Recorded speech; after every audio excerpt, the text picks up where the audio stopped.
할렐루야. 네, 오늘도 이 자리에 나오신 모든 성도님들을 주님의 이름으로 축복합니다. 우리 옆에 있는 가족들과 성도들에게 우리 한번 인사하고 격려하겠습니다. 잘 오셨습니다. 축복합니다. 우리 한번 인사하겠습니다. 네, 오늘 제목이 나는 어떤 예배자인가. 저를 한번 따라합시다. 나는 어떤 예배자인가. 네, 이제 오늘도 이 기도하는 시간도 예배하는 시간임을 믿습니다. 우리가 교회 나와서만 예배 드리는 것이 아니죠. 그러니까 우리의 삶 속에서 삶이 예배가 되고 우리의 형편과 처지가 힘겨울 때만 나 예배 드리러 나가야지, 그것이 아니라 이 예배는 우리의 호흡과도 같고 우리의 인생이고 우리의 삶이라는 것입니다. 그러니까 예배가 없이는 우리는 살 수가 없다는 것을 우리가 잘 알죠. 그렇다면 이제 하나님께서는 우리를 예배자로 부르셨다면 어떤 예배자가 되기를 원하시는가? 오늘 말씀에 보면은 사도 바울을 통해서 로마서에 있는 내용들로 우리들에게 권면하는 것인데요. 이제 우리가 예수 그리스도를 믿음으로 구원받은 확실한 하나님의 믿음을 소유했다면 우리는 이 땅을 살아갈 때 어떻게 살아가야 되는가? 믿음으로 살아야 되죠. 또 하나님을 사랑하며 살아야 되죠. 또 주님의 뜻대로 살아야 되죠. 그런데 이제 오늘 12장에 제일 처음 등장하는 단어가 바로 예배라는 거예요. 예배. 그래서 여러분, 우리가 하나님의 사랑을 입게 되면 가장 많이 달라지는, 또 금방 바뀌게 되는 우리의 태도가 어디에서 나타나느냐? 예배에서 나타납니다. 예배에서. 그래서 저도 하나님의 은혜를 잘 깨닫지 못하다가 학생 시절에 예수님의 은혜를 깨닫고 내가 정말 구원받은 자인 것을 깨닫게 된 이후로는 제 예배 태도가 달라지더라고요. 저는 조금 늦게 지각하던 습관이 있었어요. 그런데 은혜를 받고 나니까 남들보다 30분 먼저 가서 예배 자리에 앉아서 기도하고 또 은혜를 사모하고 이제 그런 그 모습들로 바뀌게 되더라고요. 그리고 또 은혜를 받으니까, 주님을 만나니까 학교 생활도 달라지게 되는 거예요. 그래서 삶이 예배구나라는 그런 그 진리를 깨닫고 나서 학교에서도 쉬는 시간마다 성경도 보고 기도도 하고, 그때 저를 알았던 친구들은 쟤는 신앙생활 진짜 잘하는 애인가 보다, 그렇게 아마 생각했을 거예요. 자, 그런데요 여러분, 우리의 삶 속에서 정말 우리가 한 가지 두 가지 변화되는 이 모든 것들이 여러분 사실은 내가 잘나서 변화된 것이 아니고 하나님이 주시는 은혜인 줄로 믿습니다. 그래서 오늘 이 말씀에 보면은요, 우리가 좀 생각해야 할 단어가 나오는데, 너희 몸을 하나님이 기뻐하시는 거룩한 산 제물로 드리라, 이렇게 말하고 있어요. 이것은 구약 시대 때 드렸던 제물을 바쳐 드렸던 그런 그 제사와 관계된 모습을 의미하는데요. 자, 여러분, 구약 시대 때에 제물을 드려서 하나님 앞에 예배를 드렸던 그 시대는 이미 지났어요. 예수 그리스도께서 단번에 십자가에 죽으심으로 어린 양 되신 예수님이 구약 시대에 그 양을 드리고 제물을 드렸던 그것은 그림자의 역할이었고, 실체가 누구시냐? 바로 예수님이시죠. 예수님이 이 땅에 오셔서 예수님이 친히 어린 양이 되어 주시고 십자가에 달려 죽으시고 부활하신 이후에는 예수님을 믿는 누구든지 예수 그리스도 안에서 새로운 피조물이 된 줄로 믿습니다. 그러니까 신약 시대에는 구약 시대와 같이 제사를 드리는 것이 아니고 예수 그리스도의 이름으로 예배를 드리는 것이고 예수 그리스도의 이름으로 기도를 하는 것이죠. 할렐루야. 그래서 예수 그리스도를 믿는 믿음으로 오늘 예배를 드리는 거예요. 만약에 예수님이 십자가에 아직도 죽지 아니하시고 아직도 오시지 않았다면은, 예수님이 구원을 이루지 아니했다면, 여러분, 우리가 교회 나올 때 다 양 한 마리씩 데리고 나와야 돼요. 구약 시대 때처럼 똑같이 그렇게 제사를 드려야 돼요. 자, 그런데 오늘 말씀은 분명히 신약 성경입니다. 그리고 로마서입니다. 그리고 믿음으로 구원받는다는 것을 전했던 사도 바울의 편지입니다. 그런데 왜 사도 바울이 너희 몸을 구약시대 때 제사를 드리는 것과 같은 그 연상이 들게끔 왜 이런 표현을 하느냐 이 말이에요. 우리 몸을 거룩한 산제물로 드리라. 그러면 주님 앞에 나올 때마다 내가 죽어야 된다라는 것입니까? 제물처럼? 여러분, 그 이야기가 절대로 아니죠. 그럼 여러분, 우리가 이제 알아야 될 게 뭐냐면, 여기서 말하는 너희 몸을 드리라는 얘기가 뭘까? 구약시대 때 제물 드렸던 것처럼 정말 우리가 피를 흘리고 어린 양처럼 내가 죽임을 당해야 되는 거예요, 여러분? 그게 아니죠. 산제물로 드리라는 이야기가 뭘까? 그리고 그것을 영적 예배라고 표현하고 있는데, 이것의 의미는 무엇일까? 먼저 생각해 볼 것은 뭐냐면요, 여러분, 몸이라고 하는 이 단어가 헬라어로 소마라는 단어인데요, 이 단어는 단순히 우리의 육체와 육신, 몸을 말하는 것이 아닙니다, 여러분. 그러니까 우리의 몸만 말하는 게 아니에요. 손에 잡히는, 눈에 보이는 육체를 말하는 게 아니라 바로 오늘 이 말씀에서 나타나는 그 몸이라고 하는 것은 전 인격을 의미하는 것입니다. 그래서 내 생각과 마음과 중심과, 당연히 우리의 몸도 이 세상을 살아가면서 죄를 짓는 데 사용하는 것이 아니고 하나님이 기뻐하시는 일을 위해서 살아야 되는 것이죠. 그리고 마음이 달라진다는 것은 몸도 행실도 실천도 순종도 달라지는 것을 의미하는 것이죠. 그러니까 하나님께 예배를 드린다고 하는 것은 몸만 이 자리에 나와 있다고 예배가 아니고 우리의 전 인격, 생각, 마음, 중심이 하나님을 향한 예배가 되어야 할 줄로 믿습니다. 하나님을 향한 예배자가 되어야 한다, 이 말이에요. 그럼 이것을 산제물로 드리라, 이 얘기는 결국에는 어떤 의미인가 하면, 여러분, 죽어서 예배자가 되지 말고요, 살아 있을 때 예배자가 되라, 이 말이에요. 무슨 말인가 하면, 우리가 살아 숨쉬는 모든 것들이 하나님께 드리는 기도가 될 수 있고 예배가 될 수 있음을 믿으시기 바랍니다. 그래서 여러분, 우리가 먹고 무엇을 먹든지 무엇을 마시든지 다 누구를 위하여 하라? 주를 위하여 하라라고 말씀하신 것은, 따라합시다, 주님의 영광을 위하여. 그렇습니다. 그러니까 내가 살아있다라고 하는 것은 내 육신적 생명만을 급급하게 살아가는 인생으로 사는 것이 아니고, 다시 한번 따라할까요? 주를 위하여, 하나님을 위하여. 네, 그렇습니다. 그러니까 우리가, 여러분들이 사는 어떤 목적이 있을 거예요. 살아가는 이유가 있을 거예요. 숨 쉬는 이유가 있을 거예요. 달란트가 있으실 거예요. 재능이 있으실 거예요. 음악을 하는 사람들은 이런 얘기 많이 하잖아요. 음악은 저의 인생입니다. 노래는 제 인생입니다. 노래가 없이, 음악이 없이는 그 사람은 자신의 삶의 의미를 발견하지 못하게 되겠죠. 그림을 그리는 사람은 그 그림이 자신의 인생입니다 라고 이야기할 수도 있겠죠. 어떤 재능, 어떤 소유, 자신의 정체성을 나타낼 만한 어떤 사회적 위치와 어떤 것들이 나에게는 인생 전부가 된다라고 말하는 사람들이 많이 있거든요. 물론 우리 예수 믿는 사람들도 내게 있는 재능, 내게 있는 소망, 내게 있는 모든 것들이 나의 삶의 귀한 의미이죠. 그러나 여러분, 우리는 분명히 알아야 되는 것은 예수님 없이 나의 재능이 나의 인생의 전부가 아니라는 거예요.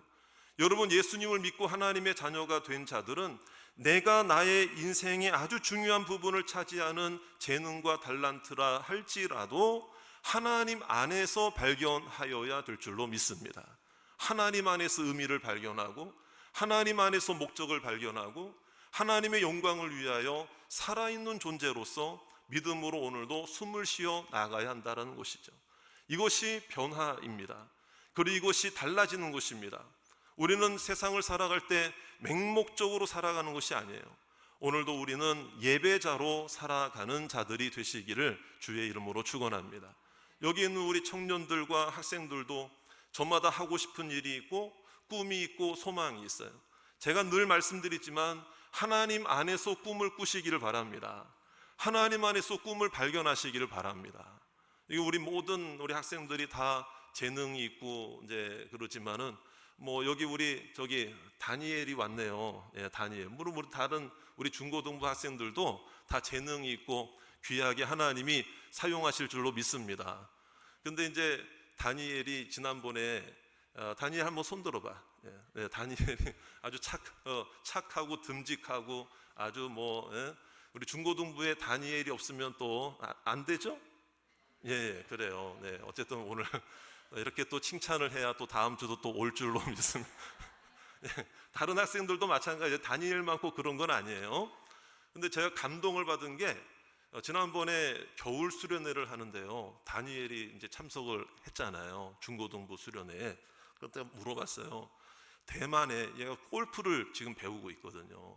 이제 그거를 이제 아주 비전을 삼고 대만에 전지 훈련을 갔다 왔는데 도착한 날 바로 집에 가서 쉬지 않고 짐도 안 풀고 수련회 장소로 온 거예요. 제가 격려를 많이 해줬어요. 그래서 이제 이건 약간 이제 골프를 좀 치시는 분들은 다 아시는 내용이겠지만 제가 물어봤어요. 야, 너 실력이 어떻게 좀 다니엘이 지금 몇 학년이지? 2학년인가? 중1. 예? 중1. 근데 덩치가 한 고등학생만 해요.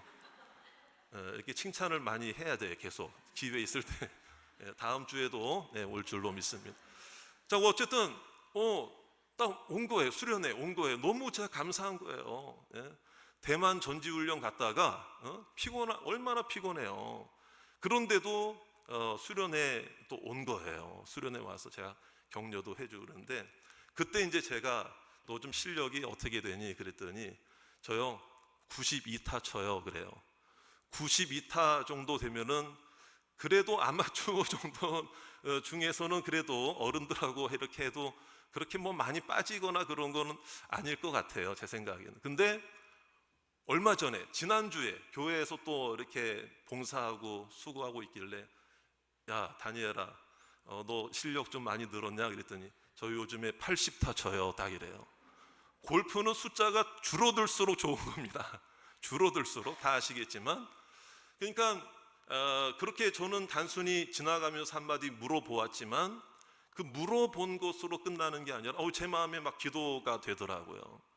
그래서 하나님 다니엘뿐만 아니라 우리 중고등부에서 성장하고 있는 또 청년부에서 성장하고 있는 우리의 자녀들이 이왕이면 자신이 가지고 있는 꿈과 비전이 따라합시다. 하나님 안에서 그렇습니다. 하나님 안에서 변화되어야 하고 하나님 안에서 발견되어야 하고 하나님 안에서 실력도 나아져야 하고 하나님 안에서 능력도 갖추어야 하고 여러분 성공하시기를 바랍니다. 여기 있는 학생들 성공하시기를 바라요. 자신의 재능과 꿈과 비전 안에서 성공하시기를 바라요. 우리나라에 약 3,000개 주요 분야가 있다고 하는데 그 3,000개의 탑 리더들 중에 우리 로뎀교회 출신 학생들이 한 자리씩 한 위치씩 그 일들을 감당하는 꿈을 가지시기를 바랍니다. 그런 마음의 비전을 좀 가지시기를 주의 이름으로 축원합니다. 성공하셔야 돼요. 하지만 중요한 거 하나님 밖에서가 아니라 하나님 안에서 말씀 밖에서가 아니라 말씀 안에서 성공하시기를 바랍니다. 그러기 위해서는 오늘 우리의 몸과 산제사로 드리는 거 뭐예요? 우리가 살아가는 날 동안까지 우리가 뭐 골프를 치든 미술을 하든 음악을 하든 뭘 하든 뭐 사회적으로 어떤 위치에 있든 어떤 직업을 가지든 하나님 앞에서의 나는 예배자다. 따라합시다. 나는 예배자다. 나는 예배. 이 예배를 드리고 예배를 소중히 여기고 이 예배를 하나님이 기뻐 여기신다는 거. 여러분 영적 예배라는 게 어떤 의미인 줄 아세요? 이게 또 놀라운 의미가 있어요. 여러분 제가 주석을 찾아보니까 영적 예배라고 하는 게 단순히 거룩한 예배 이런 게 아니더라고요. 이런 게 아니고 여기서 말하는 영적 예배라는 말에 이 영적이라는 말이 뭐냐면 뭐 거룩하고 뭐 많이 묵상하고 뭐 이런 게 아니고 합리적이다라는 뜻을 갖더라고요. 합리적이다라는 말이 인간의 이성을 내세우고 뭐 이런 차원이 아니고요. 이게 뭐냐면 더 쉽게 말씀드려 말이 되는 예배를 드려라 이거예요. 이런 뜻이에요. 말이 되는 예배를 드려라. 그러니까 당연한 말이죠. 말이 되는 삶을 살아야 되고, 여러분 상식에 어긋나는 인생이 되면 안 되잖아요. 말이 통하는 사람이 돼야 되잖아요. 그런데 이 합리적이다, 이성적이다, 말이 된다, 말이 통한다, 이런 의미가 하나님께 예배를 드린다고 하는 것과 연관을 딱 가지게 돼서 그런 것과 관련해서 생각하면 뭐냐면 이런 뜻이 되는 거예요. 하나님께서도 생각하실 때, 하나님께서도 우리의 예배를 받으실 때에 하나님 입장에서도 말이 되는 예배를 드려라, 이 말이에요. 다른 말로 말하면 하나님이 기뻐하시는 예배를 드려라, 하나님이 원하시는 예배를 드려라. 그래서 여러분, 우리가 어떤 분들은 나 성공해서 하나님께 영광 돌리겠습니다. 여러분, 그러면 성공하지 못한 사람은 하나님께 영광 돌리지 못합니까? 여러분, 그런 단순한 흑백 논리로 우리의 삶을 생각해서는 안 된다는 거예요. 정말 말씀드렸잖아요. 성공에 대한, 행복에 대한, 기쁨에 대한 말이 되는 영적인 어떤 의미들이 우리 안에서 놓치면 안 돼요. 여러분, 그 의미를 붙잡아야 돼요. 분명한 것은 하나님 앞에서 예배자가 되어야 하고, 하나님을 떠나지 않는 예배자가 되어야 하고, 하나님 말씀을 저버리지 않는 예배자가 되어야 하고, 하나님 보시기에 말이 되지 않는 예배자가 되면 안 된다. 말이 되는 예배자가 되어야 된다. 오늘 이 금요 기도에도 하나님 앞에 드리는 분명한 예배라고 생각한다면, 오늘도 하나님이 여러분들을 보실 때 말이 되는 예배자로 하나님이 여러분들을 붙잡아 주시고 안아주시고 품어주실 줄로 믿습니다. 근데 어떤 분들은 그런 예배를 드려요. 나만 말이 돼, 나만 말이 돼. 그러니까 이건 뭐냐면 내가 생각하기에 좋고, 나를 만족시키고, 내가 높아지고, 내가 칭찬받고, 내가 드러나고. 여러분, 설교자라 할지라도 제가 설교자이기 때문에 앞에 서서 말을 할 수밖에 없는, 말씀을 전할 수밖에 없는 위치에 서서 뭐 화면에도 나오고, 화면에도 나오고. 그러니까 어떤 권사님은 손녀딸이요, 그런 데잖아요. 그 영상으로 예배를 드리면은, 제가 예배 끝날 축도하면은 그 손녀딸이 따라한대잖아요. 예? 그리고 어떤 분은 그래요. 저를 보고 딱 봤는데 어디 텔레비전에서 많이 본 분 같다고. 텔레비전이 형의 유튜브도 어쨌든 다 그거고 그러니까. 예? 그런데요, 여러분, 더 중요한 것은 뭐냐면 이 시간에 말씀을 전하는 이 자리에 서 있는 저 또한 하나님 앞에는 예배자의 한 사람이라, 이 말이에요. 오늘도 하나님 앞에서 말이 되는 예배를 드리고, 하나님이 기뻐하시는 예배를 드리고, 하나님이 원하시는 예배를 드리는 저와 여러분들이 되시기를 주의 이름으로 축원합니다. 하나님 앞에서, 저를 따라 합시다. 하나님 앞에서. 그러니까 이 영적 예배라고 하는 것은 우리가 정말 어떤 예배자가 되어야 하느냐에 대한 부분은 여러분, 하나님 앞에서 예배하는 자가 되어야 한다라는 거예요. 근데 여러분, 이 얘기가 얼마나 이게 당연한, 목사님 당연한 얘기인데 왜 이렇게 당연한 얘기를 그렇게 하세요? 뭐 당연히 하나님 앞에서. 그런데요, 하나님 앞에서 예배를 드리는 것이 여러분 우리의 삶 속에서 얼마나 힘든가를 우리가 잘 알잖아요. 하나님 앞에 나온다고 하지만 내 생각 앞에 서 있고, 내 욕심 앞에 서 있고, 내 어떤 자존심 앞에 서 있고, 내 칭찬, 내 격려, 내 이름 앞에 서 있을 때가 얼마나 많이 있습니까? 그렇죠. 그러니까 우리는 하나님 앞에서라는 것을 떠나면 영적 예배를 드릴 수가 없다라는 거예요. 그렇기 때문에 오늘 하나님이 원하시는 말이 되는 예배자는 결국에는 죽어있는 예배자가 아니라 살아있는 예배자인 줄로 믿습니다. 살아있는 예배자가 뭘까요? 어제와 오늘을 비교해도 오늘이 성장하는 예배자고, 오늘 변화되는 예배자라, 이 말이에요. 여러분, 이게 바로 생명이 있다는 것이죠. 여러분, 한번 여쭤보겠습니다. 여러분들은 죽어있는 예배입니까? 예배자입니까? 살아있는 예배자입니까? 여러분 한번 생각해 보세요. 자, 우리 한번 옆에 계신 분들 한번 얼굴을 너무 기분 나쁘게 쳐다보지 말고 한번 살짝 한번 쳐다보세요. 죽어있는 예배자처럼 보여요? 아니면 살아있는 예배자처럼 보입니까? 갑자기 여러분 표정이 달라지는 것 같아요. 막 안 웃다가 막 웃고 막 살아있는 것처럼. 그런데 이제 여러분, 우리가 중요한 것은 살아있다는 게 결국엔 뭐냐? 변화라는 거죠. 변화. 자, 우리 한번 2절 말씀을 다 같이 한번 읽어보겠습니다. 시작. 너희는 이 세대를 본받지 말고 오직 마음을 새롭게 함으로 변화를 받아 하나님의 선하시고 기뻐하시고 온전하신 뜻이 무엇인지 분별하도록 하라. 여러분, 아까 1절에서 영적 예배가 하나님 앞에 말이 되는 예배자가 되라, 살아있는 예배자가 뭐냐, 말이 되는 예배자, 그런 걸 제가 말씀드렸다면, 우리가 이제 두 번째 이 생각할 때 나는 어떤 예배자인가라고 할 때에는 이 살아있는 예배자가 결국에는 뭐예요? 하나님이 기뻐하시는, 하나님의 뜻에 합당한 변화를 받는 예배자가 되어야 된다. 그러니까 성장하는 예배자인 거죠. 성장하는 예배자.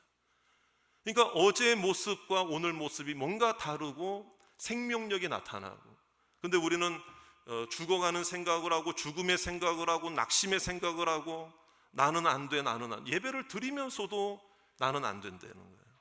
예배의 자리에 나와 있으면서도 부정적으로 생각하고 낙심하고 절망하는 거죠. 그러니까 심지어는 어떤 분들은 내가 오늘 한번 예배 한번 나가보고 내가 결정해야지, 이 교회를 계속 나갈 건가, 아니면은 내가 아예 다른 종교로 갈 것이냐. 어떤 분들은 막 그렇게까지도 극단적으로 생각하는 분들이 있어요. 하나님, 나 오늘 응답 안 해주시면 나 딴 데 갑니다, 뭐 이런 거 있잖아요. 그러니까 여러분, 하나님 앞에서의 하나님의 기적과 하나님의 은혜는 내가 원하는 대로 이룰 수가 없는 거예요. 단순히 하나님 앞에 바라보고 기대하고 소망할 따름이지, 여러분, 기적의 손길은, 기적의 주관자는 하나님이심을 믿으시기 바랍니다. 그러니까 하나님께 우리가 모든 것을 맡길 때에, 여러분, 우리가 주관하는 것은 내 기도 응답의 양상을 내가 주장하는 게 아니라, 하나님 앞에 내가 꿈꾸어야 될 것은, 하나님, 내가 이걸 원하니까 이렇게 응답해 주세요, 저렇게 응답해 주세요가 아니에요. 나 100일 기도할 테니까 100일 안에 응답해 주셔야 돼요, 이게 아니에요. 여러분, 중요한 건 뭐냐, 하나님께서 어떻게 응답하시는가, 그건 하나님께 맡기고, 내가 오늘 관심 가져야 될 것은 내가 하나님 앞에 변화되는 거예요. 어제보다 오늘이 달라지는 거예요. 겸손해지는 거예요. 깨달아지는 거예요. 하나님 앞에 엎드리는 거예요. 하나님을 나의 구원자로 믿고 의지하는 거예요. 인정하는 거예요. 할렐루야. 예수 그리스도의 십자가를 고백하는 거예요. 그 십자가의 은혜를 경험하는 거예요. 여기서 따라합시다. 마음을 새롭게 함으로. 그랬죠? 마음을 새롭게 함으로의 앞에 뭐가 붙어 있습니까? 여러분, 이 세상에 마음을 새롭게 하는 일이 얼마나 많이 있습니까? 여러분, 마음을 새롭게 할 수 있는 일들이 얼마나 많이 있습니까? 그런데 오직이라는 말이 붙었어요. 이거는 하나님이 원하시는, 변화를 주시기 위한 하나님께서 원하시는 그 마음을 새롭게 하는 방법은 딱 한 가지밖에 없다라는 거예요. 왜 오직이라는 말이 붙어 있는 줄 아십니까? 마음을 새롭게 한다라는 뜻이 뭐냐면 은혜를 받는다는 것이기 때문에 그래요. 여러분, 우리가 어떻게 은혜를 체험합니까? 예수 그리스도의 십자가의 보혈로만 은혜가 임하게 되는 것이고, 그 십자가를 경험한 자들이 삶이 변하게 되고 달라지게 될 줄로 믿습니다. 제가요, 대학교 신학교 3학년 때부터 교육전도사 사역을 시작했습니다. 그래서 제가 맡았던 교회가 중고등부가 한 40여 명 모이는, 학생회가 40여 명 모이는 교회였어요. 그래서 이제 수련회를 인도를 하러 3박 4일, 그때는 3박 4일 수련회가 보통 그렇게 됐어요. 근데 이제 보통 수련회 보면 고3들은 잘 안 가요. 고3들은. 그런데 제가 계속 만날 때마다 이야기하고 친구들한테 이야기하고 강조하고 어떻게 해가지고요, 좀 가자. 여학생 중에 하나가 그렇게 못 간다고 그러더라고요. 그래서 제가 물어보니까 왜 안 가냐고 그랬더니 그러면 갈 수는 있는데 걔가 가면 나도 간대. 그래서 그 친구도 못 간다는 거예요. 그래서 이제 제가 계속 권면했는데 그 친구도 가겠다고 그러는 거예요. 그러니까 이 아이도 약속대로 간 거예요. 갔는데 매일 저녁 집회 때마다 기도회를 했어요. 제가 설교하고 기도회하고, 또 아이들 기도가 필요한 아이들은 또 제가 같이 선생님들하고 붙잡고 기도해주고, 그렇게 해서 하루 이틀 3일, 제가 3일째 말씀을 전할 때 예수 그리스도의 십자가의 복음에 대해서 전하고, 기도가 필요한 학생들은 한 사람 한 사람씩 그 예배가 끝나고 나서도 기도를 해줬습니다. 근데 수련회 안 가겠다고 한 그 여학생이, 고3 여학생이 저쪽에서 기도를 하는데 막 우는 거예요. 그래서 제가 선생님들하고 같이 기도를 해주고 또 상담도 하고, 그리고 나서 이제 아침이 되었잖아요. 근데 그 아침에 간밤에 비가 왔는데 그 아침이 굉장히 참 신선하게 느껴지고, 여름인데도 아침에 왜 비가 촉촉히 내린 어떤 그런 상황을 여러분들이 한번 상상해 보세요. 근데 그 자매가, 그 여학생이 그 초등학교 수련회 장소에서 그네에 앉아가지고 이렇게 있는데, 제가 간밤에 잘 잤느냐, 어저께 이렇게 예배 또 잘 이것도 좀 물어보고 싶어서 아무개야 잘 잤니? 딱 한마디로, 그냥 그 한마디만 딱 물어봤거든요. 근데 그 여학생이 환하게 저를 바라보고 웃으면서 뭐라고 얘기하는가 하면, 제가 그때 전도사였잖아요. 전도사님, 저 구원받았어요. 그러는 거야.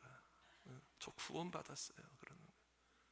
그러니까 여러분, 수련회를 인도하게 되면 약간은 피로하기도 하고 또 지치기도 하고, 물론 저도 뭐 기쁜 마음으로 감당을 했지만은요, 그런데 그 학생, 그 여학생의 그 한마디가 여러분, 나 구원, 이게 그냥 말할 수 있는 게 아니거든요. 여러분, 바로 그런 거예요. 여러분, 그 말 한마디, 여러분 쉬운 말 한마디라 할지라도 은혜가 없으면 할 수 없는 말이 있어요. 그런데 여러분, 평생을 두고도 못할 수, 어떤 사람은 그런 고백할 수 없다, 완강하게 거부하는 말일 수 있지만, 여러분, 하나님의 은혜가 임하면 그 고백을 하게 되는 줄로 믿습니다. 여러분, 뭐가 변합니까? 뭐가 새로워지는 것입니까? 돈이 많아지는 거예요? 신분이 상승되는 거예요? 물론 그것도 여러분 또 다른 변화일 수도 있겠죠. 이 세상에 꼭 필요한 것일 수는 있겠죠. 하지만 제가 아까 말씀드렸잖아요. 여러분, 이 줄기를 잊어버리면 안 돼. 이 줄기를 놓치면 안 되는 거예요. 여러분, 하나님 안에서라는 거예요. 하나님 안에서. 그렇기 때문에 여러분, 우리를 구원하시고 우리를 변화시켜 주시고 우리를 새롭게 하는 것은 전적인 성령의 은혜가 필요한 것이고, 예수 그리스도의 십자가로만 가능한 일임을 믿으시기 바랍니다. 그래서 우리 모두가 살아있는 예배자로 살아가시길 바랍니다. 살아있는 예배자가 되시기 바랍니다. 하나님 앞에 있는 예배자가 되시기 바랍니다. 변화되는 예배자가 되시길 원합니다. 하나님을 기쁘시게 해드리는 예배자가 되시기를 바랍니다. 나는 어떤 예배자인가? 오늘도 믿음으로 고백하면서 하나님을 의지하시는 우리 모든 성도들, 또 우리 학생들, 또 우리 청년들 다 되시기를 주의 이름으로 축원합니다.